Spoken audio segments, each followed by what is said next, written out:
អ្វីដែលចាប់អារម្មណ៍លោកមនុស្សរួមគឺអញ្ញាកដាលបាទដែលកាត់សេចក្តីក្នុងទីលានបាទគឺជានារីបាទមានអញ្ញាកដាល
តោះនេះ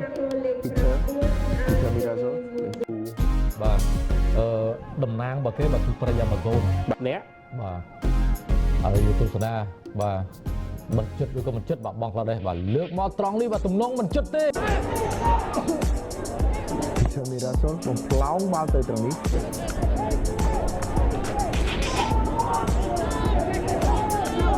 ជាតិហ្វីលីពីនដដែលបាទ1-0តាមរយៈកាត់ពីបាទមានជា GML បាទប៉ាកានីបាននេះឥឡូវបាទស្លាប់ឆ្វេងបាទអូទៅបុកហើយញ៉ាកដោពីដីទេបាទហ្វីលីពីនកំពុងតែសម្រុកបាទលើកមកត្រង់នេះ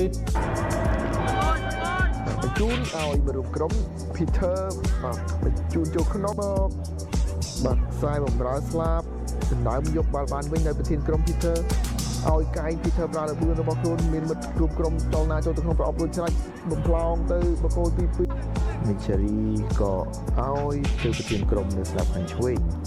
បាទលេងមួយប៉ះយល់ចិត្តគ្នាត្រង់នេះព្យាយាមប្រើលឿនទៅឲ្យទៅ Edward ឱកាសបាទក៏ដូចជា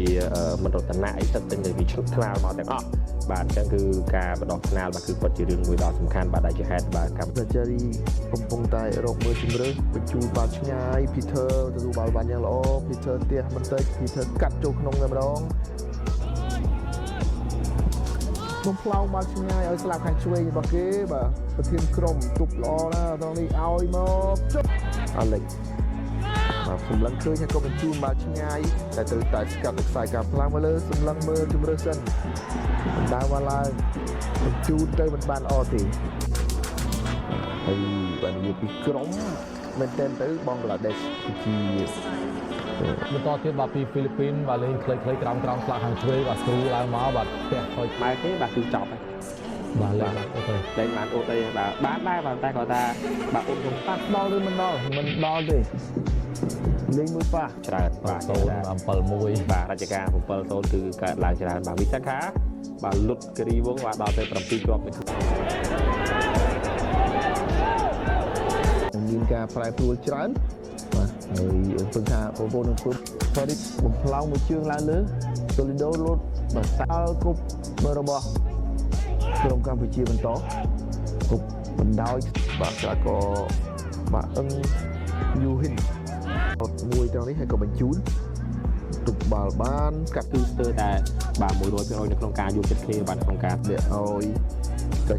surgery មិនឃើញ Peter បើក space ចាំទុកបានយ៉ាងល្អ Peter រួចបានមួយកាត់យកតែម្ដងត្រង់នេះយ៉ាងណា Player number 3, Sergio Ramos, replaced by player number បញ្ជូ 20. នអត់បាទសម្រាប់ នៅវិញដល់កីឡាករលេខ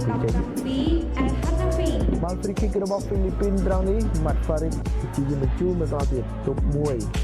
បាទទាញមិនផុត បាទប៉ះ សាច់បាល់បាទជួនកាលទៅអាចថាប៉ះគ្នាប្រកួតក្រោយបាទបងក្លាប់ដែរគាត់ទៅឈ្នះឱកាស Hedero បញ្ជូនទៅត្រង់នេះធ្វើអត់បានបន្ទូលពីក្រោមមកធ្វើឲ្យបាល់ប៉ោងឡើងទៅលើចាក់កាច់ Peter បញ្ជូនទៅនេះបញ្ជូនមកប្រកួតជាមួយតែPeter Mirazol អត់Edward វាយចាញ់ឲ្យ Peter ចាប់ដក ឡោងទៅតែទម្លាក់បាទនៅមុខ